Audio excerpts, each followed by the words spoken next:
Estadão de Cacoaco é um jovem adulto já, que já tem os 50 e tais anos, filho de uma família humilde, camponesa, uma camponesa e um médico, médicos formados no tempo colonial, nascido numa roça, no meio de lavras, fazenda e animais de estimação, como gado bovino, caprino, suíno, ovino. E durante esse período nós fomos educados a respeitar a natureza, a respeitar as pessoas, a respeitar os vizinhos, a ser dignos do nome da família. E nesse crescimento não fomos sujeitos a nada de modernidade. Crescemos sempre na educação de base, cujo núcleo principal é a família. E isso depois fez-nos com que tivéssemos que, no âmbito da nossa formação, ter que movimentar-nos do país para continuar os estudos noutras latitudes. Primeiro uma migração interna, do Lubango para o Namibe, depois do Namibe para Luanda, de Luanda para Cuba, de Cuba para a Rússia, da Rússia para a Bulgária para Portugal. E nesse período da nossa formação nós conseguimos perceber bem a dimensão que o mundo tem. E isso ajudou-nos a ter noção de criar um diferencial entre a África, a Europa, a Ásia e a América. Porque felizmente conseguimos estar próximo desses continentes todos e perceber a dimensão daquilo que é a espécie humana na sua diversidade antropológica.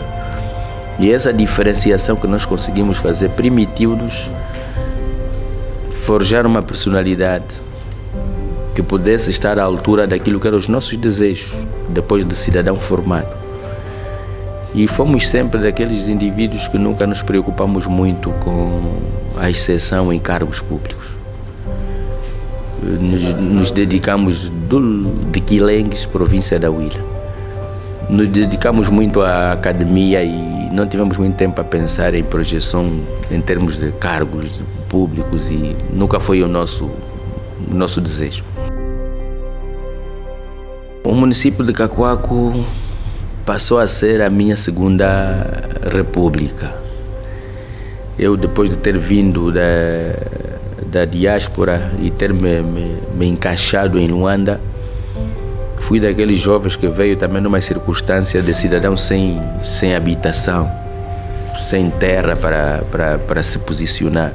Ao contrário daquilo que os jovens hoje dizem, que o Estado tem que dar casa e o Estado tem que proporcionar casa a todos os cidadãos. Eu nunca pensei assim.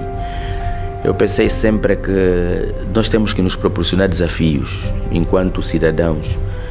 E eu só me sentiria realizado se eu fosse capaz de cumprir 7 das obrigações que o homem tem que cumprir. E para o cumprimento dessas 7 obrigações, eu não devo condicionar isso nem ao Estado nem a ninguém. Tem que ser eu próprio. Eu aprendi isso em filosofia humana, em que você só se pode considerar um homem íntegro se você for capaz de cumprir 7 obrigações. E essas 7 obrigações, a primeira é ter nascido. Alguém me pôs no mundo e acabei por ser um ser humano que passa a contar nas estatísticas dos habitantes do território onde eu nasço. Essa é a primeira. A segunda obrigação é se formar. Mas essa segunda obrigação de se formar é uma formação que deve levar até o mínimo, que é a licenciatura. Todo homem, toda mulher tem que fazer um esforço para conseguir fazer formação até o nível da licenciatura, mesmo que não venha a trabalhar em decorrência dessa formação. Poder, por exemplo, ser um técnico médico profissional, né, que possa ter uma profissão adquirida até o nível médio e poder trabalhar, mas depois pense sempre que tem que licenciar. Porque o analfabeto, na nossa opinião, termina na licenciatura. Porque o técnico médio, o técnico básico, ainda é analfabeto. A licenciatura tira ele do nível de analfabeto. E depois vais ao mestrado e vais ao doutoramento, aí você sai do nível de excelência acadêmica. A terceira é que você tem que construir patrimônio. Se um homem quer ser homem digno, tem que construir patrimônio. Construir patrimônio significa o quê? Você tem que ter bens, tem que ter posse. Você tem que ser capaz de produzir riqueza. E essa riqueza não deve ser produzida na perspectiva de tirar o que não é seu. É produzir o que é seu e depois ser capaz de distribuir o que é seu. E isso passa por quê? Por ser patrão, por ser dono de empresa, por ter propriedade, para depois tu evoluires para ter uma chave. Já estou a falar da quarta. Quer dizer que você tem que lutar para ser dono de uma chave. Alguma porta para se abrir tem que depender de si. Tu, por mais feliz que penses que és, se não for capaz de ter chaves que são suas, para abrir portas que estão sob sua responsabilidade, você não é um homem realizado. E essa chave, aliás, pode ser a chave de uma motorizada, pode ser a chave de uma bicicleta. Se tu tiveres a chave de uma motorizada, de uma bicicleta ou a chave de um carro, você tem independência em termos de locomoção. Você adquiriu uma chave que te ajuda a ter um meio para transportar. Isto é uma luta que tem que fazer para atingir essa quarta obrigação. Se tu não tiver chave, significa dizer que não tem casa. Dorme na rua, tem que lutar para ter a chave de uma casa, mesmo que seja uma casa alugada. Mas tem que ter uma chave de uma casa. Se não tem chave da casa, pelo menos da capoeira de galinhas ou de qualquer animal, pelo menos tens alguma coisa que te obriga a ter uma chave, porque há ali um ser vivo que você tem que tomar conta. Um homem que não tem um galinheiro, não tem uma bicicleta, não tem uma moto, não tem uma casa, não tem um carro, você ainda não é homem. Estou a falar ainda da quarta obrigação. Depois, ainda destas chaves, tens de ter chave de um guarda-fato. Porque você não pode guardar roupa no guarda-fato de outra pessoa. Tem que guardar no seu guarda-fato. Porque ali você tem consciência que a tua roupa vai ter a qualidade que você quer. Uma quinta chave que faz parte das quatro obrigações é a chave do cofre. Se você não tem dinheiro no banco, tem que ter dinheiro guardado em algum lugar. Para quando você tiver algum problema de saúde, você não precisa depender de ninguém. Quer dizer que você está atrás da sua liberdade econômica, que eu chamo isso a chave. A quinta é que tem que constituir família. Se você não constituir família, você acaba não tendo critérios de participar na educação da sociedade, porque você não transmite valor a ninguém. Então você tem que constituir família, que depois acaba sempre ou por comunhão de bens ou casando, mas tem que constituir família. E a constituição da família vai lhe dar a oportunidade de fazer filhos, de ter uma esposa. Depois, se não funcionar, porque nem sempre funciona, como foi o meu caso, não funcionou o casamento. Fiquei 12 anos casado, mas depois tive que me divorciar porque não foi possível. Ainda não me divorciei, estou a caminho disso, mas já estou separado há mais de 14 anos. E então, a sexta é escrever as suas memórias. Tem que publicar um livro. Qualquer figura humana que se preze tem que pôr a funcionar aquilo que é mais importante, que é o seu córtex cerebral, para tu mensurares o seu coeficiente de inteligência. E o seu coeficiente de inteligência não fica representado no que você fala, é no que você deixa como registro. Então o homem tem que escrever um livro. Se você não escreve um livro, você morre sem ter sido capaz de contribuir para o desenvolvimento do território onde você vive, porque você não deixou nada. Porque qualquer pessoa que lê um livro nunca é mais a mesma pessoa. Quer dizer que se tu escreves um livro, você acabas transferindo o seu potencial de inteligência às outras pessoas. E os seus pensamentos passam a ser termos de referência para a vida de outras pessoas. Essa é a sexta obrigação. A sétima é ser patrão.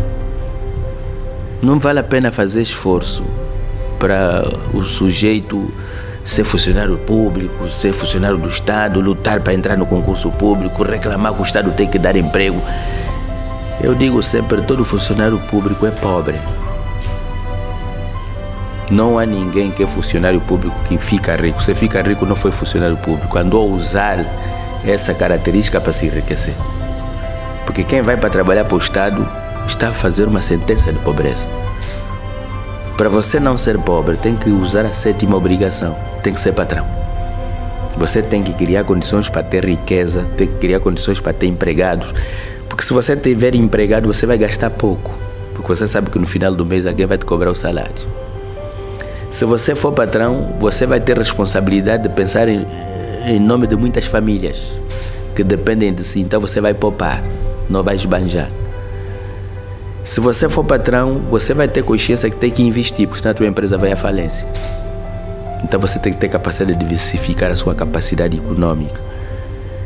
E então eu digo sempre, não é ser funcionário público que o cidadão vai ter a vida como ele almeja. Porque depender de um salário mensal, ninguém se enriquece. E então eu digo sempre, eu só aceitei ser funcionário público porque eu já não tinha mais nada para fazer. Eu já tinha feito tudo, já tinha comprado o melhor carro, já tinha construído a melhor casa, eu já tinha a minha vida feita, tinha piscina em casa. E então depois entendi que era preciso transferir para a função pública a experiência que eu tinha ganho individualmente como pessoa particular. E é por isso que nós entendemos que viemos para a administração do Estado não para vir buscar, mas é para vir entregar o know-how que nós conseguimos produzir ao longo desses anos, por via de investimento próprio, para fazer com que a nossa experiência pudesse estar ao serviço da comunidade e da população. Nós encontramos um município em 2019, no final do ano, onde faltava de tudo. O município não tinha uma capacidade de fornecimento de água na perspectiva do número de habitantes, que estava cifrado em 1070, mas passados esses 3 anos estamos a falar, hoje o Cacoaco tem 1.600.000 habitantes, usando o indicador das Nações Unidas do crescimento de 3% ao ano. O município não tinha energia elétrica na perspectiva da dimensão dos habitantes, porque havia aqui um sistema do PT privado, em que o cidadão tinha dificuldade de pagar os 80.000 kwanzas de contrato para ter acesso à energia. O município tinha problema da falta de vias de comunicação, não tinha estradas. Tínhamos eixos principais, que era a estrada número 100, a 110, e a via expresso que veio anos depois, que é uma via que ainda não tem 15 anos. Tínhamos o problema da falta de saneamento básico, agravado com o facto das valas de drenagem estarem todas obstruídas, e quando chovesse havia inundações em quase todos os bairros. E não havia drenagem porque essas valas estavam obstruídas. Tínhamos um município que tinha problemas e muitos conflitos de terrenos, onde o Sequele era um espaço de disputas acérrimas, que até com casos de morte registrados por causa da invasão de terrenos. Tínhamos uma administração muito burocratizada, onde o cidadão tinha dificuldade de ter acesso aos serviços públicos. O município não tinha capacidade de arrecadação de receitas, porque as receitas nunca eram pagas na conta única do Tesouro.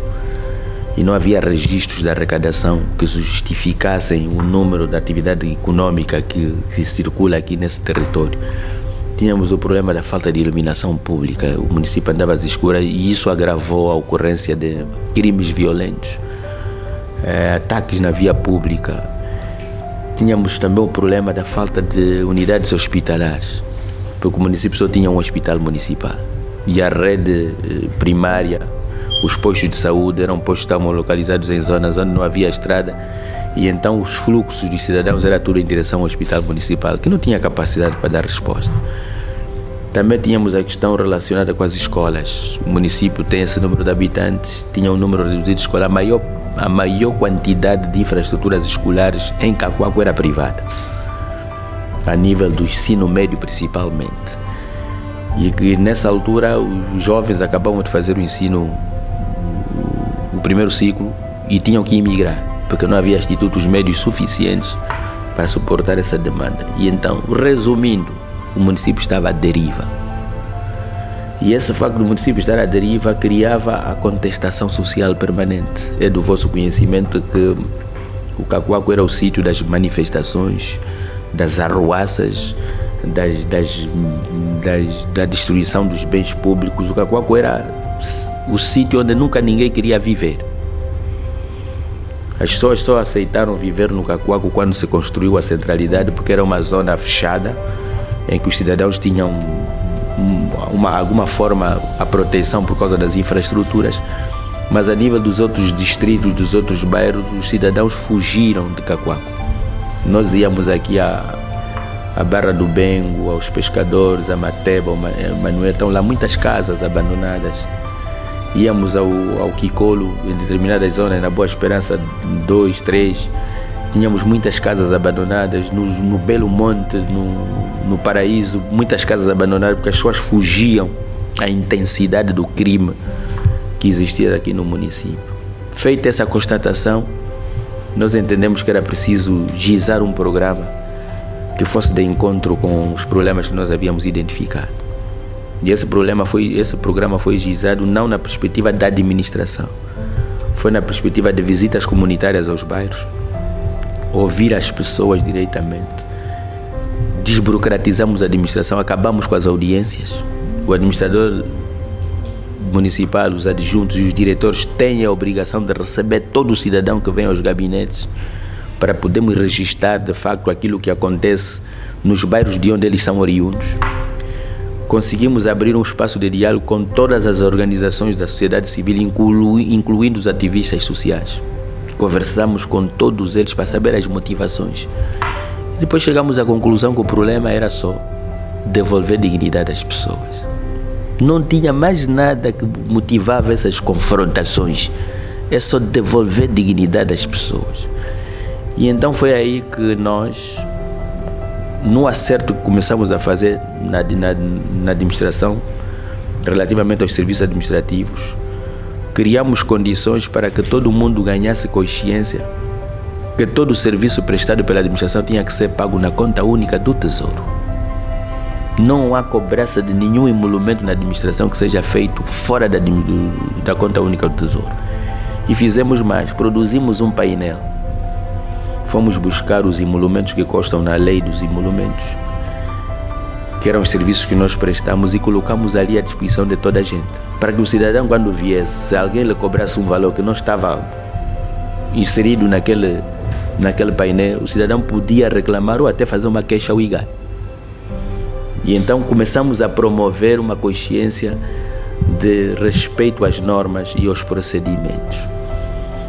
Esse princípio, que foi difícil de consolidar em função do comportamento de alguns vícios que ainda havia aqui no município relacionado com alguns servidores públicos, levou-nos a que nós tomássemos a decisão arriscada de não exonerar ninguém.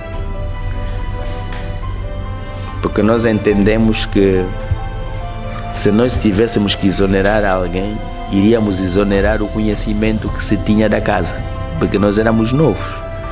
E então tomamos a decisão de alterar comportamentos, mostrar bons exemplos, com persistência, transformar o homem, porque às vezes o problema não está no homem, está no líder.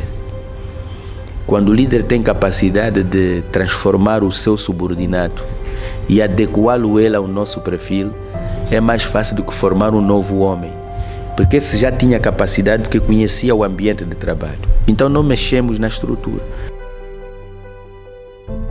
Com essa nossa atitude de ir aos bairros e receber as pessoas nos gabinetes, começamos a receber uma série de contribuições, e que depois nós levamos isso para dois órgãos que o Estatuto Orgânico da Administração recomenda e a Lei da Administração do Estado recomenda, que é o Conselho de Auscultação e o Conselho de Concertação Social, um que reúne de 1 em 1 ano, outro de 6 em 6 meses, mas o de concertação pode reunir quando for necessário. Procuramos identificar quais eram os projetos que tínhamos disponíveis, que eram financiados. E aí tínhamos o combate à pobreza, que é os consignados especiais mensais de 25 milhões ao mês, em que o registro que nós tínhamos encontrado aqui é que quase nada tinha sido feito com esses recursos. E nós entendemos que 25 milhões parecia que não era nada, mas para Cacoaco é muito dinheiro. por causa do princípio que eu disse há pouco tempo: quem vem para a administração é para ser pobre, não é para se enriquecer. E então tivemos que consciencializar as pessoas que esses 25 milhões era mesmo como eles estavam lá no programa de combate à fome e à pobreza. Eles tinham que produzir o resultado que estivesse de encontro com o nome do programa. E é aí que nós, em função dos jovens que se manifestavam que estavam desempregados, nós fomos identificar os centros de formação profissional que havia aqui no município e começamos a direcionar os jovens para esses centros de formação. Em contrapartida, fomos adquirindo meios, kits diversos. Depois dos jovens serem formados, inserimos no mercado de trabalho por via da absorção desses kits. Como o programa do combate à pobreza é a fundo perdido, não havia necessidade de indemnizar nem de pagar nada ao Estado para devolver o financiamento. Mas também fizemos mais. Como são 25 milhões, nós tivemos que selecionar kits que permitissem os 25 milhões satisfazer um número considerável de pessoas. E então evoluímos para as brigadas. Em vez de dar o kit a uma pessoa, decidimos dar um kit a 5 pessoas, um kit a 15 pessoas, um kit, transformando esse grupo numa brigada. E isto provocou o quê? Provocou o compromisso de conservação dos bens. Que uma coisa é eu receber uma motorizada que é minha, sozinho. Outra coisa é eu receber uma motorizada com mais 4 pessoas. Aí há o compromisso entre os 4 de conservar o meio e dividir os rendimentos desse meio, do que esse meio faz. Então formamos brigadas de mototáxi, moto de 3 rodas. Essas brigadas passaram a ser também um dos grandes interventores na realização do serviço de saneamento básico do município. Criamos essas brigadas num período que havia a crise do saneamento que nós encontramos. E essas brigadas tinham a responsabilidade de recolher o lixo no bairro, onde viviam os jovens. Essa recolha do lixo também passou a ser uma recolha cujos participantes no pagamento desse serviço eram os moradores. Quer dizer que os jovens fizeram contrato com moradores, com instituições comerciais, para irem recolher o lixo já seletivo em sacos, para poder ir colocar nas zonas onde a empresa de limpeza indicou, para depois serem levados para o aterro sanitário. E essas mesmas motorizadas poderiam, depois de limpas, funcionar como ambulância.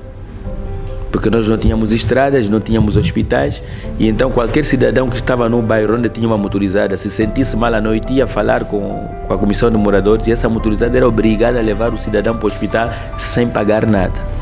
A mesma motorizada, fora do âmbito do lixo e do transporte de doentes, passou a ser usada para o transporte de mercadorias.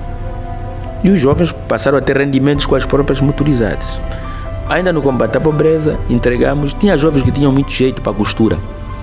Colocamos no centro de formação, aprenderam a fazer corte e costura, então criamos brigadas não, ateliês de corte e costura.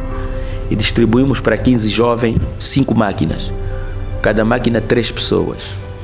E essa cooperativa de corte e costura, no apogeu da Covid, foi ela que assumiu a máquina, a máscara de pano. A origem da máscara de pano saiu daqui. Fomos nós que lançamos as primeiras máscaras de pano e depois viralizou em toda a Luanda quando as máscaras começaram a ficar escassas. As nossas cooperativas ganharam muito dinheiro com a produção de máscaras. E depois, quando as aulas começaram após a Covid, é que eles evoluíram para as batas escolares. Então esses jovens se transformaram hoje em pequenos empresários. No ramo de corte e costura estamos a preparar um grande desfile dos nossos ateliês que vai acontecer agora este ano, para vermos que vamos produzir marcas de roupas Made em Cacoaco, com os ateliês do combate à pobreza.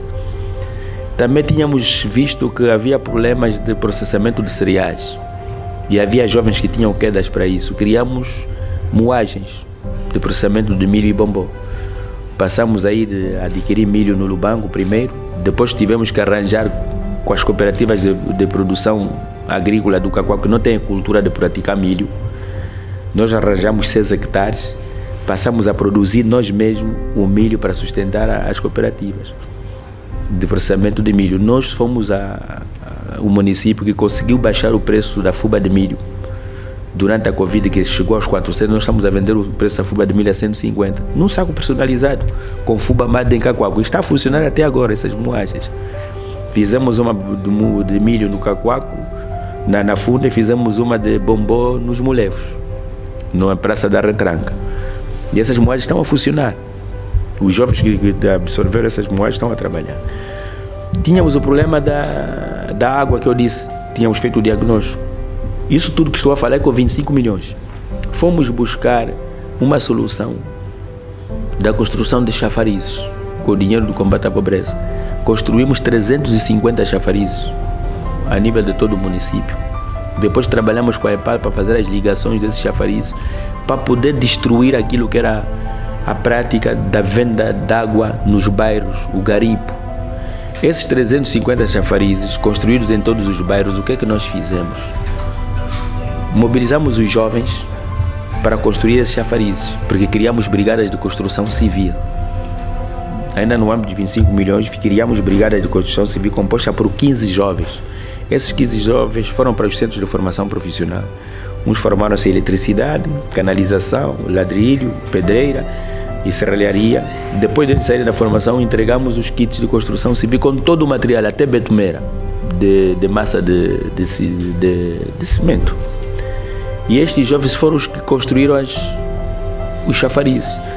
Depois de construir os chafarizes, os jovens dos locais onde foram construídos os chafarizes foram mobilizados para constituir os gestores dos chafarizes. Um chafariz, 3 jovens. Esses jovens foram formados, um é o zelador, que é o responsável do chafariz, o técnico do chafariz fez formação de canalização, depois o contabilista, o financeiro. E eles criaram uma microempresa de gestão do chafariz, com a responsabilidade de cobrarem apenas 10 kwanzas por cada recipiente de água, que é uma conta que fizemos com a EPAL, que é mais ou menos aquilo que o cidadão paga no final do mês, uma casa familiar normal. E esses jovens do chafariz, porque a água que vai para o chafariz é da EPAL, eles são obrigados a pagar mensalmente na conta única da EPAL, via portal, 5.000 kwanzas, pela água que o chafariz recebe. Mas das contas que nós fizemos, eles fazem 150 mil por mês. Eles são 3. E depois são obrigados a pagar 1.100 kwanzas na conta única do Tesouro como um imposto de rendimento. Depois criamos também as cozinhas comunitárias. Nós no Cacoaco hoje, ninguém no Cacoaco aceita receber cesta básica mais. Porque nós durante a Covid fizemos vários ensaios em dar cesta básica e chegamos a uma triste conclusão. O cidadão, mesmo precisando de comida, quando recebe a cesta básica, vende porque precisa mais do dinheiro. E este dinheiro, às vezes, ele não vai comprar comida, vai comprar bebida ou vai comprar outra coisa. E a família continua com fome, porque é ele que decide, ele que recebe. Acabamos esse estudo e sentimos que o caminho não era dar cesta básica. Quem dá cesta básica está a humilhar o outro e está a lhe transformar em mais pobre ainda. Então o que é que nós fizemos? Criamos cozinhas comunitárias. Essas cozinhas comunitárias funcionam todos os dias. E nas cozinhas comunitárias comem por dia mais de 500 pessoas. E como é que se vai comer na cozinha? É só levar o prato. Mesmo caríssimo jornalista, às 12 horas, se quiser comer, pega no seu prato, vai a uma cozinha comunitária e vai comer. É só levar o prato. E depois de comer, se quiser levar mais comida para casa, volta a servir e leva a comida para casa. A cozinha só deixa de dar comida quando já não tiver comida. Então o cidadão passa no dia seguinte. E o que é que isso provocou? Fez com que as pessoas que vão às lavras, os vendedores nos mercados, que tinham família em casa e não tinham com quem ficar as famílias, indicavam as cozinhas comunitárias para os filhos ficarem. Os filhos e os parentes, e até buscar comida para levar para casa. E tivemos mais. Como nós tínhamos a merenda escolar no programa também do combate à pobreza, uma boa parte dessas cozinhas foram colocadas em escolas para garantir o quê? Crianças que saem de casa não comem. A cozinha abre às 12. Se a criança saiu de casa e não comeu, chega na cozinha comunitária às 12 horas, porque as aulas só começam às 13, almoça. A criança que saiu de casa, da escola, que acabou as aulas, que vai para casa, a garantia dele não ter que chegar a casa, não ter que comer, come já na cozinha e vai para casa já comeu. E então hoje nós não temos aqui em Cacoaco nenhum sítio onde temos pessoas subnutridas. E nós tínhamos aqui uma percentagem de quase 15% da população de Cacoaco, na altura que chegamos aqui, estava desnutrida. E depois essas cozinhas acabam também absorvendo apoio das cooperativas de pesca e agrícola. Porque é capaz de me perguntar, mas é possível com 25 milhões fazer essas manobras todas? Não. Sobre as cozinhas comunitárias, elas recebem mensalmente 7 milhões de kwanzas. Isso é religioso. Dos 25 milhões, 7 milhões de cooperativas a segurar essas cozinhas. Por isso é que elas não fecham. Elas estão sempre a funcionar.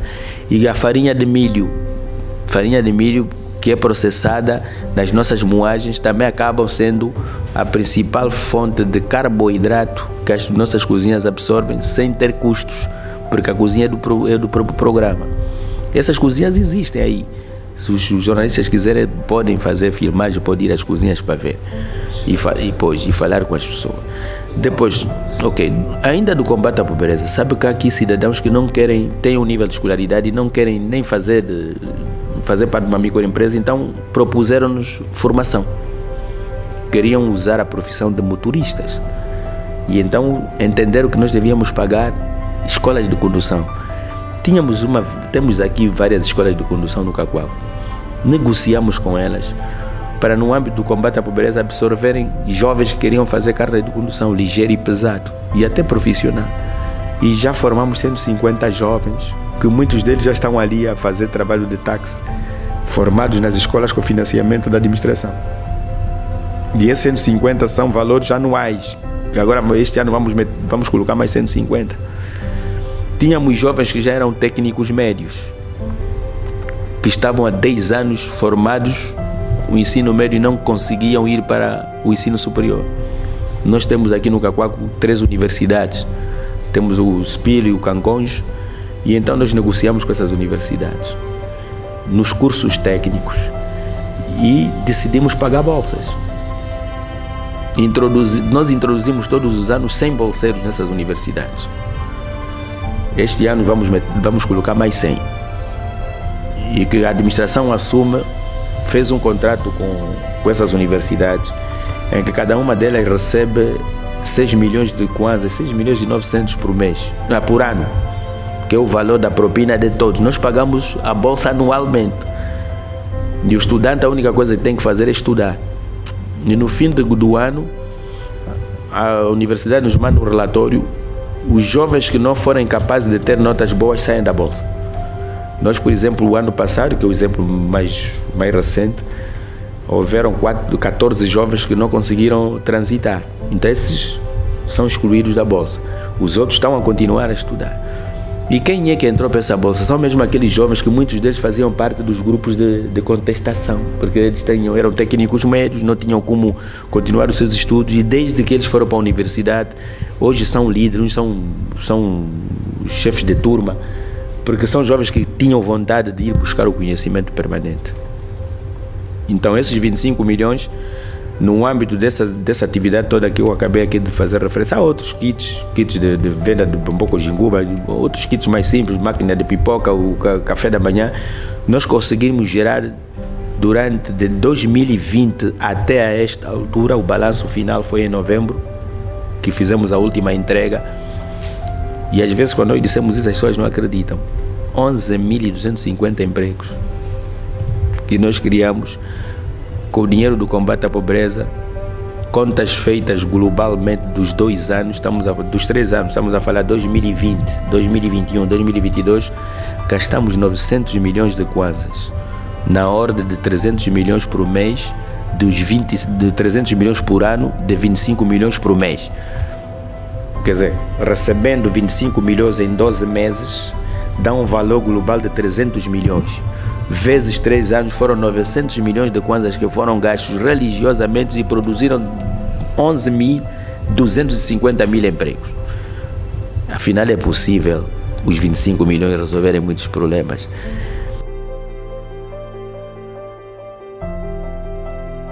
Nós, quando recebemos a orientação para criar nós já encontramos o PIMA com algumas coisas escritas, terraplanagens e coisas assim, e nós depois tivemos que reformular esse programa todo. porque tínhamos identificado quais eram as causas do subdesenvolvimento do município. Se nós não tínhamos estradas, por que havíamos de fazer terraplanagem? Numa terra que tem lodo, com as estradas não... Por que eu vou gastar dinheiro em Cacoaco para fazer terraplanagem? O discurso da terraplanagem em Cacoaco deixou de funcionar porque não existe, nem se aconselha. Gasta-se rios de dinheiros, passado um ano chove, as estradas ficam na mesma. Então tivemos que fazer um estudo de engenharia profundo para saber qual é o material que se adequa ao tipo de solo de argila espessa.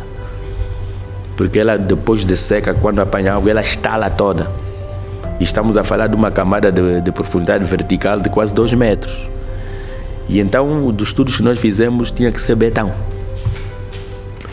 As zonas onde temos solos vermelhos, asfalto. As zonas onde tínhamos lodo, betão com uma base de malha sol, com varões de ferro. Depois colocar um betão de 20 centímetros para criar consistência. E tivemos que reformular o projeto do PIM. Nós escrevemos na primeira fase do PIM 56 quilômetros. Esses 56 quilômetros, 46 já estão abertos. E depois conseguimos mais escrever num programa especial mais 67. Desses 67 estão nesse momento executados 37%. Quer dizer, no global estamos a falar aí hoje em Cacoaco 72 quilômetros de estrada estão feitos. E onde é que essas estradas estão? Nós fizemos uma conexão que sai da cerâmica na estrada número 100, que passa pela Pedreira, Ecocampo, até o Hospital Municipal, até a Via Expresso. Essa mesma estrada sai da Ponte do Paraíso, vai até o Mercado do Guicolo, depois do Mercado do Guicolo vai até a Quianda vai até a Estrada Nacional em frente à esquadra, a 49 esquadra do Guicolo. Fizemos o asfalto, ligamos a Funda com Maiê, ligamos a Caope Prédio com a Vila Verde Cativa até a entrada do Queiro. Essas estradas que estou a falar estão todas abertas já. Fizemos a conexão do controle do Kifangondo, faltam aí 300 metros, estamos a terminar uma escola que está lá a criar dificuldades. Quer dizer, o empreiteiro da escola com o empreiteiro da estrada tiveram que fazer um acerto para que a escola adiante o trabalho está a fazer por causa da mobilidade dos caminhões pesados, para depois a empresa está a fazer a estrada concluir os 300 metros para ligar no controle do Kifangondo. Esta estrada está em fase de consolidação terminar, que é a estrada que sai do controle do Kifangondo até ao Caterpillar, e depois do Caterpillar ela vai seguir até a praia, passando pela clínica Sagrada da Esperança, passa a publicidade. Estamos a reformular toda a vila. Toda a vila nesse momento está a levar um tapete asfáltico novo, com drenagem. E essas estradas todas que nós estamos a fazer referência estão a ser também feitos passeios, valas de drenagem e iluminação pública. Para quem conhece Cacoaco, havia aqui problemas muito sérios de 2 pontes que era a razão de manifestações que haviam aqui. Estamos a falar a Ponte das Madres, na Ecocampo, e a Ponte do Paraíso. Por onde vocês passaram? Essas pontes, a Ponte das Madres foi executada por recursos próprios da arrecadação, que resultaram da nossa arrecadação mensal. Nós construímos aquela Ponte das Madres de betão. E depois a Ponte do Paraíso, que teve uma intervenção do governo da província de Luanda, também a administração e o Ministério da Construção. Porque nós não tínhamos módulos de pontes metálicas, então o Ministério da Construção teve que entrar em cena e preparou-se bem o espaço e fez um reperfilamento daquela vala. Nesse momento nós estamos a erguer a ponte do Ângelo, a ponte do Malueca. Acho que vocês não chegaram até a ponte do Malueca ainda, que é a ponte que faz fronteira entre Kazenga e Cacoaco, uma enorme ponte. Estamos a fazer uma ponte definitiva de betão ali, e a estrada vai chegar até a ponte. É bom que os nossos amigos depois do Kazenga consigam, porque senão nós vamos levar o nosso asfalto até a ponte e não vai ser. Estamos a fazer também e vamos trabalhar nessa ponte. O seu governador ainda visitou essa ponte há coisa de 2 semanas, que é a ponte que faz fronteira entre o Panguila e a Funda, na Terra Branca. uma estrada nova que foi feita, que está a ser feita, está quase também em fase final, não sei se já chegaram lá. Pois, esta estrada é uma estrada de 9,7 km que sai da Funda até a Quilunda, Terra Branca, e vai até a ponte na fronteira com Icolibengo, com o Bengo. Essa ponte também nós vamos fazer, vamos mudar as bases. Aquilo é ponte Zenza, é ponte sobre o rio Zenza, pois.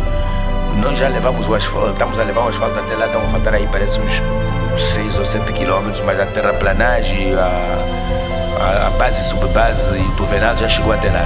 Mas nós tivemos que travar porque estamos a fazer passagens hidráulicas que havia ali no troço da estrada para depois não danificar a estrada. Todas elas já estão feitas e agora estamos na fase de consolidar a colocação da última base até a ponte. E depois vai se mexer na ponte. Estamos aqui a ponte do bairro do... É mesmo ponte? Não, é ponte sobre a Vala da Grosmi. É do bairro do Emanuel. Bairro Emanuel. Sim, esta ponte é o resultado da drenagem toda que vem do município do Kazenga, município de Viana, uma parte do Quilamba-Quiache, vem tudo por essa ponte, por via da Vala da Grosmil e vai parar ao mar. Então nós intervencionamos nessa ponte porque temos que encontrar uma alternativa para a estrada número 110. E a alternativa é esta, porque como os jornalistas sabem que o fluxo de caminhões pesados aqui é enorme e essa estrada ali na zona do Kifango está sempre a se danificar. Nós estamos agora a trabalhar na realização da estrada da Ricolix, que era uma estrada fundamental, que é aquela que liga Viana a Cacoaco, do aterro de Kazenga, do aterro sanitário, que ficou ali um tempo. É uma estrada estratégica. Ela, nesse momento, está com nível de execução de 70%. E dentro, em breve, vai se colocar o tapete asfáltico para permitir com que todas aquelas pontes que estão ali naquele percurso consigam desempenhar o papel para os quais elas foram construídas, porque a estrada, conforme estava, não desempenhava. Elas não estavam assoreadas e as águas das chuvas, quando viesse, como aquilo estava assoreado e não tinha asfalto, o teto do piso subiu tanto ao limite da ponte e a água depois transbordava por cima. Isso acabou porque com a realização destas obras estão-se a fazer desvios das linhas d'água para elas irem diretamente às PHs. E então, em termos de pontes, daquelas que eram as grandes pontes estratégicas, são essas: Malueca, Ângelo, aqui essa da Grosmil, Paraíso, Ponte das Madres. Todo o resto, e aquela da Quilunda, todas as outras são passagens hidráulicas e estamos agora a trabalhar também numa passagem hidráulica na Boa Esperança, que é uma passagem hidráulica que com essas chuvas há ali um traçado de estrada que nós conseguimos escrever agora para os projetos do PIM deste ano, mas nesse momento estamos a fazer uma intervenção paliativa no sentido de fazer com que as chuvas não criem lá grandes dificuldades. Ainda no âmbito das infraestruturas escolares, que depois de me terem questionado sobre as estradas, fizemos o Instituto Médio do Mayombe. No Mayombe é uma zona onde não havia água, não havia luz, porque hoje a água no Cacoaco já não é problema.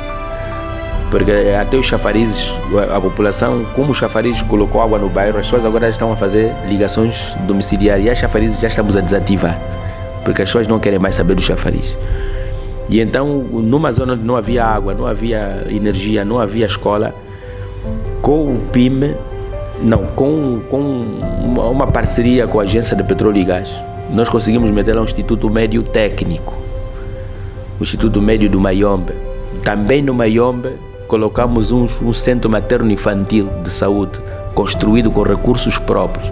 E estamos a asfaltar todas as estradas do Mayombe para fazer a conexão da Via Expresso até a Metodista. Não sei se já passaram nessa estrada, que sai do Parapeito até a Metodista, que está a trazer 2 faixas de rodagem. Essa estrada vai ligar com uma outra estrada que sai da Caope Casas Novas, que já está feita, que também já está lá em cima no Parapeito. Então nós vamos ter aqui uma circular no Cacoaco de que ninguém vai precisar mais de passar pela estrada 100 para se movimentar aqui dentro do Cacoaco. Eu, se estiver na Via Expresso e quiser ir para a Funda, não preciso vir para Cacoaco. Se estiver na Via Expresso e quiser ir para a Caope Casas Novas, não preciso vir para Cacoapo. Se estiver na Via Expresso e quiser ir para o Mayombe, para o Kifangondo, entro no Mayombe, não preciso vir para Cacoapo. Quem estiver no Paraíso e quiser ir para o Sequele, não precisa de passar aqui dentro do Cacoapo. Porque eu saio, por exemplo, do São Paulo, entro pela estrada do São Paulo, pela Avenida Brasil, chego na administração municipal do Kazenga, vira à direita, entra no Kikolo, e se entrar no Kikolo, vou pela via da Ecocampo, passando pela Ponte do Paraíso, passo na Cerâmica, entro na Ecocampo e vou sair lá à frente do Hospital Municipal. Não preciso de passar no Cacoapo. Significa, e isso tudo já está feito, que estou a falar. Nós adquirimos 500 PTs. 500 PTs que estão a sustentar a iluminação pública, para não sobrecarregar a rede já existente. E onde nós estamos a colocar esses PTs de iluminação pública, nós estamos agora a fazer um estudo de mercado para adquirir semáforos. Nos bairros de Cacoapo, nós vamos ter semáforos, principalmente naqueles entrocamentos onde é possível desacelerar os automóveis, porque quando o automóvel chega no semáforo e para, todo aquele espaço que está à frente desse percurso não vai ter mobilidade. Então as pessoas vão passar e vamos colocar passadeiras.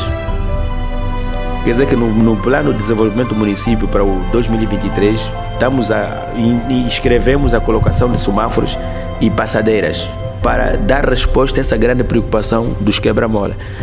Quer dizer que nós queremos também desviar todo o trânsito da vila para o interior dos bairros. Hoje já temos condições para termos nos bairros de Cacoapo circular autocarros públicos. E a esse momento a direção dos transportes está a trabalhar com as empresas de transportes públicos, a direção provincial dos transportes e a agência de regulação, Instituto ou Agência Nacional de Regulação do Tráfego Rodoviário, que estamos a procurar definir onde vão ser as paragens, porque algumas delas já foram concebidas como baias, locais para desvio dos autocarros para estacionar. Porque nós vamos ter um município, em termos de transportes públicos, totalmente integrado, com autocarros e os próprios transportes públicos privados. Os tais constrangimentos que nós temos em alguns bairros têm a ver com o facto de que essas populações foram parar, como é o Mayombe. Porque o Mayombe foi habitado por cidadãos que foram retirados da zona onde se construiu a Nova Simangola. E foram atirados ali para um território onde não havia absolutamente nada. Mesmo quando nós chegamos aqui, não havia nada. Quer dizer, isso tudo que hoje o Mayombe foi feito em 3 anos. Nesses 3 anos de governação, não havia nada lá. Não havia água, não havia energia, não havia... Relativamente ao setor da saúde, nós no setor da saúde, como dizia inicialmente, tínhamos um déficit enorme de unidades hospitalares.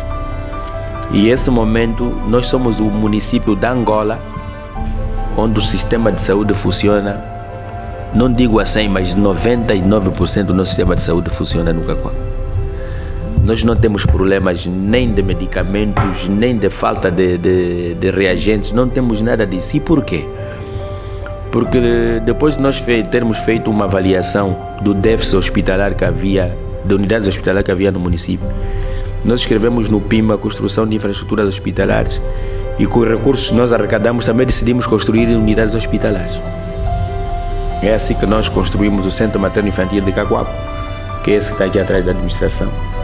Construímos o Centro Materno Infantil da Funda, que também já está a funcionar.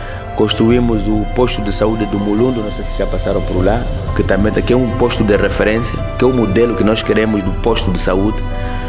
Construímos o Centro Materno Infantil do Mayombe, com recursos próprios que os senhores também já foram lá. E estamos a petrechar agora o Centro Materno Infantil da Vila Verde Cativo, que acho que conhece, que fica ali no Sequel, não sei se já foram para lá. Pois, e vai ser aberto este ano. E essas unidades hospitalares com uma média de 70 camas desafogaram o hospital municipal. Porque essas unidades hospitalares só não têm bloco operatório, mas têm todos os outros serviços. E então nós começamos a construir essas unidades hospitalares que desafogaram o hospital municipal. Quer dizer que só vai para o hospital municipal pessoas que têm necessidade de cirurgias, porque todos os outros serviços, stomatologia, raio-x, todas essas unidades têm, e todas elas estão acopladas com, tirando do Mayombe, que foi com recursos próprios, e o Mulundo, têm morgue de três gavetas, porque essas unidades hospitalares, o cadáver é transitório. Quer dizer, como morreu no hospital, não pode ficar na enfermaria, vai para aquela morgue, mas depois tem que ir para a morgue central do município.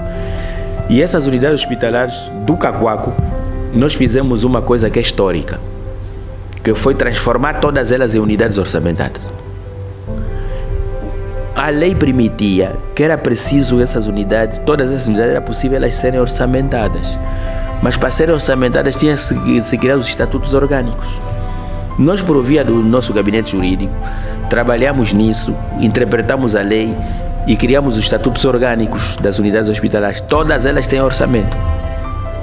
Não há nenhum hospital nosso aqui no município que não tem orçamento. Nós, nesse momento, temos 7 unidades hospitalares em obras. Temos o Centro Materno Infantil da Caope Velha, o Centro Materno Infantil da Caope Casas Novas, temos o Centro Materno Infantil do 22 de Janeiro, o Centro Materno Infantil dos Mulevos, no bairro da Paz, temos o Centro Materno Infantil do Alto Kifangondo. Tudo isso está em obras. Quer dizer que nós, no segundo semestre deste ano, vamos meter essas unidades todas a funcionar. Por isso é que nós temos estado a dizer que já estamos a fazer hoje o turismo de saúde aqui no Cacoaco. Porque estão a vir pessoas de todos os municípios, de outras províncias, a vir se tratar aqui, porque nós temos tudo aqui. Temos os hospitais apetrechados com medicamentos e a funcionar em pleno. E são centros materno-infantil com de 70 camas para cima. E estamos a reabilitar todos os postos de saúde com recursos próprios. Todos os postos de saúde de Cacoaco estão em obras também. Nós não queremos ter nenhuma, porque a qualidade do serviço de saúde começa na qualidade da unidade hospitalar. O hospital tem que ter ar-condicionado, mesmo o posto médico tem que ter energia da rede pública, energia alternativa, tem que ter laboratório, até o posto médico tem que ter laboratório, que é para o primeiro diagnóstico ser feito ali ao lado da casa do cidadão. Se for uma doença que está ao alcance dos serviços primários de saúde, o assunto já é resolvido ali no posto de saúde, o cidadão não tem que ir para o centro, nem tem que ir para o hospital municipal. E depois também do vosso conhecimento que vamos ter aqui, a ser inaugurado este ano, já é público, o Hospital Geral de Cacoaco. Ainda a nível da saúde, já estamos agora a transformar as cozinhas em centro de assistência comunitária. O que é isso, centro de assistência comunitária? O cidadão não tem que sair de casa todos os dias para ir saber no hospital que tem que desinfetar a água. A jovem não tem que saber sobre planeamento familiar quando chegar no hospital porque engravidou com idade que não devia. O jovem que tem doença de transmissão sexual não tem que saber quando estiver doente e ir no hospital e ir lá no hospital. Então vamos tirar o hospital para fora das suas paredes, aproveitando as infraestruturas da cozinha comunitária, e criamos o Centro de Assistência Comunitária, onde teremos os serviços de saúde permanente, vacinação, os registros, os serviços de registro, a questão de aconselhamento familiar, os programas de controle da natalidade, todos os aspectos inerentes à educação da comunidade serão feitos fora do hospital, mas por agentes hospitalares nos centros de assistência comunitária, que são as cozinhas comunitárias. Quer dizer que adicionamos uma valência, por isso é que nós estamos a dizer, agora vamos pensar no homem. Não é verdade que não há dinheiro nesse país para fazer as coisas, não é verdade.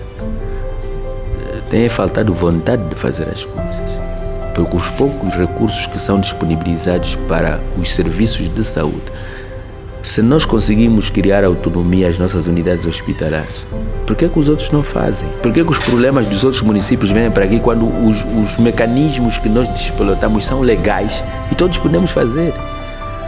Então vamos chegar um momento em que é preciso gerir, olhar apenas para a pessoa. E então nós temos recursos no âmbito do combate à pobreza e da arrecadação de receitas e dos orçamentos são disponibilizados para dar autonomia, e o Ministério da Saúde está a fazer isso já. Quase que todas as unidades hospitalares vão evoluir para esse patamar. Mas mesmo evoluindo tem que haver rigor. E o que é que nós fizemos? Nós não temos nenhuma área concentrada de gestão de recursos financeiros na administração. O administrador de Cacoaco não gera dinheiro. Os recursos que vão aos centros de saúde, nós formamos as pessoas para terem acesso ao portal. Criamos indivíduos dentro desses centros de saúde que têm formação para lidarem com o portal, para terem acesso aos paradigmas da execução orçamental, e eles próprios gerem o dinheiro. A segurança pública estava associada à falta de estradas. Estava associada à falta de estradas, à falta de unidades policiais com mobilidade para irem ao encontro do cidadão quando houvesse esse tipo de crimes, e os delinquentes tinham consciência disso. Os delinquentes de Cacoaco, por isso é que aqui no Cacoaco eram crimes realizados em Viana, no Kazenga, em Talatona, e a zona de fuga era Cacoaco. Por isso é que o Cacoaco parecia ser o sítio mais violento de Luanda, mas não era. Era aqui onde vinha terminar os atos, era aqui onde se refugiavam os marginais, porque qualquer pessoa que chegasse aqui e entrasse no Belo Monte, quem que ia lhe encontrar? Se não tinha estrada asfaltada. Então isso encorajava e potenciava a realização de crimes violentos aqui. Hoje o delinquente pensa duas vezes para realizar crime aqui no Cacoaco, porque o próprio cidadão também já ganhou consciência que ele no Belo Monte ou no Paraíso, se fizer uma denúncia sobre um ato que está a ser realizado, a esquadra mais próxima, que está aí no Ângelo, que está no Malueca, rapidamente vai chegar até o local do crime. E então isso começou a baixar. Aqui o bairro dos Pescadores era o bairro mais violento de Cacoaco. Aqueles grupos do uó. E também conseguimos absorver esses jovens com as empresas que estão a intervir no PIME. Porque nós, no âmbito do contrato da contratação pública das empresas que estão a intervir no município de construção civil, nós colocamos uma condição. Ganhou o concurso sim, mas não pode recrutar força de trabalho não qualificada fora do nosso município. As empresas todas estão a fazer obras no município, têm a força de trabalho do município que vivem nas zonas onde estão a ser intervencionadas as obras. E então esses jovens estão a fazer, que faziam grupos de uó, que lutavam, que faziam, que são, todos eles foram absorvidos pelas obras. Isso acabou por diminuir o crime, e são eles que tomam conta das coisas.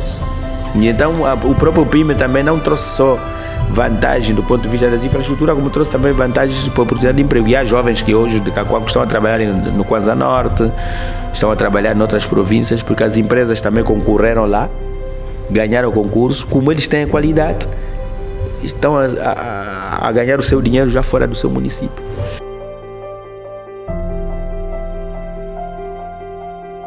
O Cacoaco é um município que, do ponto de vista do saneamento básico, nós estamos muito bem.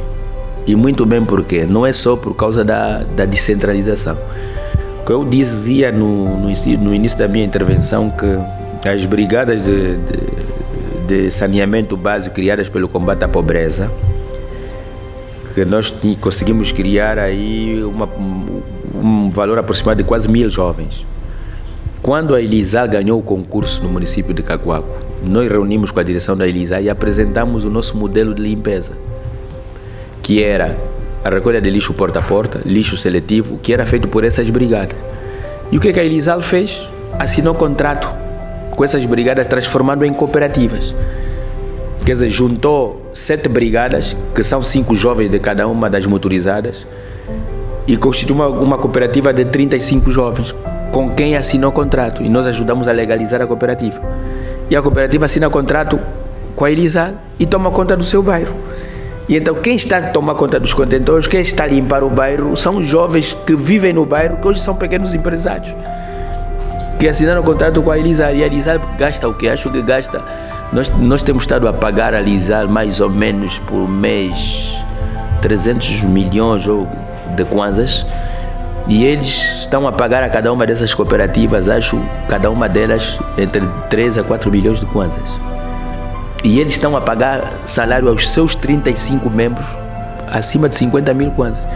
E os jovens hoje são pequenos empresários, já estão a falar de comprarem, uns já compraram carrinhas, já saíram da motorizada, outros já foram ao Brasil fazer formação pela Irizar, já foram ao Japão fazer formação pela Irizar. Quer dizer que os próprios jovens que ontem muitos deles zombavam, porque há de ver que em todos os sítios onde os senhores passaram em Cacoago, tem jovens com coleta a varrerem, até varredura para tirar a areia da estrada, os jovens estão a fazer.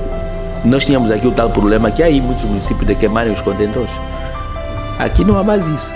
Porque quem toma conta do contentor é o jovem que vive no município, que é da brigada de limpeza, e aquilo é o trabalho dele. Também o fiscal do contentor. Nós nem chamamos combate. Estamos a persuadir as pessoas para compreenderem que venda ambulante não é sentar no passeio. As pessoas têm que andar. E aquelas pessoas que insistiam em vender no passeio, nós encontramos uma solução. Criamos o mercado da cerâmica, o mercado do sabadão, para onde nós estamos a enviar essas pessoas. Mas ainda há uma resistência. Essa resistência que está acontecendo não é porque não há autoridade do Estado. Nós não queremos briga. Os cidadãos que potenciavam esta venda são os empresários que têm os armazéns naquela zona onde se vende a venda ambulante, se faz a venda ambulante, e a paragem dos transportes públicos. Com esta solução de transferir o trânsito para dentro do bairro, esse residual que sobrou vai acompanhar os carros, porque ali não vai mais parar nenhum carro para descarregar passageiro, ninguém vai comprar. Há a questão das lojas, que também tiravam produtos para entregar às senhoras, para ficarem à porta da loja para pagar a consignação. Nós demos um prazo, uma moratória. Se nós encontramos uma senhora a vender em frente a uma loja, a multa não vai ser passada para a senhora, vai ser passada para o dono da loja. No período em que ele não paga a multa, nós vamos encerrar a loja, ele não vende. Então está todo mundo preocupado agora a chotar as pessoas que ficam a vender em frente à loja. Se ela não pode vender à frente à loja e o local que é para vender é na cerâmica, então elas estão aí para lá, para ir buscar o seu lugar para vender. E nós, sem briga, sem confusão, nós vamos acabar com a venda ambulante. Ela pode ir oscilando, um dia tem mais 2 pessoas, mais 3 pessoas, mas vai acabar. Ela vai acabar, porque as soluções que nós encontramos não são de força. São soluções alternativas que nós demos ao cidadão de continuar a fazer o que ele quer, sem lhe retirar essa possibilidade, mas não naquele local. Relativamente ao setor da cultura e do desporto, bom, é assim, eu posso ter bons hospitais, posso ter boas escolas, posso ter boas estradas, mas tenho um elevado número de jovens desempregados. E eu, para empregar as pessoas, não tenho que, como eu digo, não é levá-los para a pobreza, que é na função pública. Interprete-me bem quando eu chamo o pobre na função pública, é porque quem ganha salário não pode enriquecer. Porque todos os meses, quando usar o dinheiro do seu salário, está à espera do próximo salário. E então nós estamos a dizer aos jovens que nós vamos continuar a definir percursos de possibilidade de renda que não sejam ligados essencialmente nem ao comércio, nem à atividade do combate à pobreza, mas que seja por outras atividades. A sociedade tem que ter desporto. O jovem tem que sentir que pelo via do desporto também pode se realizar. Não pode se realizar enquanto é atleta de formação, mas quando atingir o nível profissional, ele pode se realizar. Ele pode praticar desporto, pode fazer parte de grupos musicais, pode cantar. Quer dizer que os produtos culturais também são um elemento que deve ser potenciado para permitir com que os jovens, por via disso, consigam se realizar individualmente, pela música, pelo teatro, pela dança, pelo desporto. E nisso, nós fizemos um grande investimento no ano que terminou em equipamentos esportivos. Estamos a falar, nós devemos ser o município que tem mais bolas de basquete, de vôlei, de futebol, e formamos os professores de educação física. Estamos a falar aí a média de 5.000 de cada modalidade. E essas bolas foram entregues às escolas. Formamos os professores, refrescamos os professores de educação física que já estavam no sistema, e então eles agora estão a fazer, regularizamos as aulas de educação física, que é aquilo que está no estatuto do professor, dar 2 aulas de educação física por semana, das modalidades de handebol, vôlei, futebol, atletismo, ginástica, basquetebol. E diz o regulamento da educação física que a forma de avaliação desses aprendizados é realizar competições interturmas. Nós agora, no final do primeiro trimestre, do segundo trimestre, vamos realizar competições interturmas, interescolas, para começarmos a criar a estrutura das seleções municipais de várias modalidades. Para que o jovem comece a sentir que, por via do desporto, nós não só estamos a ocupar os tempos livres para ele não se prostituir, para ele não ser delinquente, para ele não consumir droga, como estamos a lhe dar a garantia de esperança enquanto ele está a estudar, dele amanhã será alguém por via do desporto. Quer dizer, nós estamos a conseguir conter um período da vida do jovem que não vai se desviar por causa do desporto e da cultura. No entanto, a nossa ideia é que, quando eles passarem para a fase de desporto federado, nós vamos negociar com os clubes federados que há no país para absorver esses jovens. Aí, esse jovem começa a ver o resultado, porque já começa, é adulto, já tem 17 anos, 18 anos, já poderá assinar contrato com o 1º de agosto, com o Petro, com não sei o quê, das mais variadas modalidades. Quer dizer que, a pensarmos no homem, é essa a perspectiva. A nível da cultura, estamos a potenciar os jovens que cantam, estamos a gravar. Nós somos um município que gravamos uma coletânea musical que tem a participação de 21 jovens e cantores. E essa coletânea foi financiada pela administração. Depois entregamos os discos, eles venderam e os rendimentos eles dividiram pelos participantes da coletânea. Vamos fazer outra vez isso com 2, 3 músicas. E depois, nos eventos culturais que a administração faz, estes jovens vêm cantar e nós pagamos um cachê. E ele sozinho, por via da música, começa a dar os seus passos na vida. A tal pensar no homem, é isso que estamos a falar. Quer dizer que todos os criadores de artes vão acabar por ter o apoio da administração. Para eles, por via daquilo que fazem, poderem ter algum rendimento e ele dizer: eu vivo pela música, eu vivo pelo desporto, eu vou viver pelo desporto. Essa perspectiva humana da exceção na vida pela arte faz parte das nossas prioridades. Não é que nós não gostamos muito de mostrar o que nós estamos a fazer, mas nós preferimos incutir na mente dos nossos servidores públicos que o retorno do que nós estamos a fazer tem que vir do cidadão. E acho que só agora é que nós estamos a aceitar fazer isso que estamos a fazer. Falar para a comunicação social, só agora. Os 3 anos que nós ficamos aqui, só agora é que nós estamos a aceitar falar com a comunicação social nesses termos. Por quê? Porque nós entendemos que há obra feita, há reação positiva da população, então temos que divulgar o que fizemos. E então entendemos que a nossa comunicação esteve sempre controlada nessa perspectiva, que era para não criar expectativas e que depois não pudessem ser alcançadas, e aí a provocar reação social. Então nós hoje que temos consciência que todos eles estão a ver, porque eles participaram, foram os próprios cidadãos que nos propuseram fazer aquilo que nós fizemos, eles próprios estão a dizer que estão satisfeitos, então todos nós agora vamos começar a investir também na divulgação do que nós fizemos. Estão criadas as condições para o efeito, sim. Nós temos 3 slogans que nós fizemos aqui no Cacoaco. O primeiro é Cacoaco, o município real. Quer dizer que quem quiser saber como é que está o Cacoaco, tem que vir constatar como é que o Cacoaco está. Não vale a pena falar do Cacoaco lá fora, dizer que não. Existe o município real, que é este que os senhores vieram constatar. O outro slogan é: quem não se sente bem no Cacoaco por causa das regras, por causa do rigor, por causa do respeito à propriedade de outrem, da propriedade do Estado, deve escolher outro lugar para viver e não aqui. O outro slogan é: sinta-se bem em casa, porque o cidadão de Cacoaco ontem não se sentia bem aqui, ele migrava, ia embora. Hoje estamos a ver fluxos de pessoas a regressar. Nós definimos ao longo da Via Expresso. Todo o corredor ao longo da Via Expresso é a zona que nós, na altura da então governadora, decidimos que é a zona que deveríamos fazer acomodação dos maiores investidores que quisessem investir no Cacoaco. Até para corrigir o relevo ondulado que aquela zona tem por causa das ravinas, que já estavam a ameaçar os postos de iluminação pública. E graças a Deus tivemos um trabalho com a Câmara do Comércio Angola-China, em que nos trouxe aqui grandes empresas chinesas que operam em Angola, no ramo do comércio, da indústria, em que nós, nesse momento, se os senhores passarem por lá, vão ver o que nós já estamos a fazer naquela zona. está a ser colocada lá a grande cidade da China, de Angola, vai estar aqui no Cacoaco, que vai produzir 10 mil empregos diretos e 23 mil empregos indiretos, no financiamento do consórcio das empresas que estão ligadas à Câmara de Comércio Angola-China.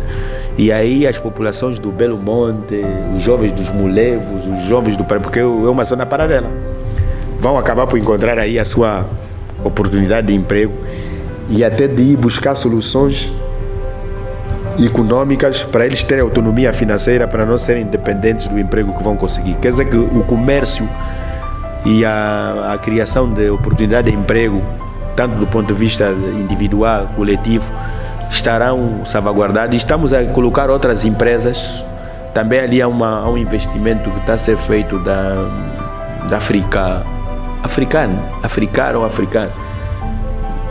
que é uma empresa que tinha um espaço nos Mulevos, depois trocou porque precisava da Via Expresso. Eles também têm um projeto que vão, agora não me lembro bem o nome, e há muitas outras empresas que nós estamos a receber do próprio governo da província que querem fazer investimentos em Cacoaco, então nós estamos a alocar para aquela zona, que é para retirarmos da zona nobre de Cacoaco os armazéns que estão aqui na vila. Quer dizer que esses armazéns todos estão aqui na vila, vão ter que passar para aquele lado, porque essa zona aqui da vila não é para ter armazém para vender a grosso. Nós queremos ter a vila de Cacoaco um verdadeiro local para se viver, para se fazer fotografias, para as famílias virem, porque isto é a capital. Estamos a falar aqui próximo dos objetivos principais da administração, que é onde está a administração, está o comando municipal da polícia, tem um centro de referência hospitalar, então não pode estar misturado com desordem. E então nós estamos a trabalhar a cabeça desses empresários, que vamos deslocar esses armazéns daí. Todo mundo vai lá em direção à Via Expresso e aí as pessoas vão poder ter uma zona mais cômoda para realizar. E aqui vamos depois desenvolver outro tipo de programas que permitam dar alguma dignidade a essa zona. Eles vão asfaltar a vila toda e vão trabalhar nos jardins, vão colocar o posto de iluminação. Nós entendemos, estivemos a fazer uma avaliação e chegamos à conclusão que atingimos o essencial em termos de arranque da infraestruturação do município, da iluminação pública, do saneamento básico, que não falamos ainda sobre isso, do nosso sistema de saneamento básico. E entendemos que chegou o momento de pensar no homem. Eu sou Ausílio Jacob, administrador municipal de Cacoaco. Quero aproveitar essa oportunidade para convidar todos os cidadãos de Cacoaco a pensar e a dizerem todos os dias que Luanda precisa de ti. E todos juntos vamos vencer.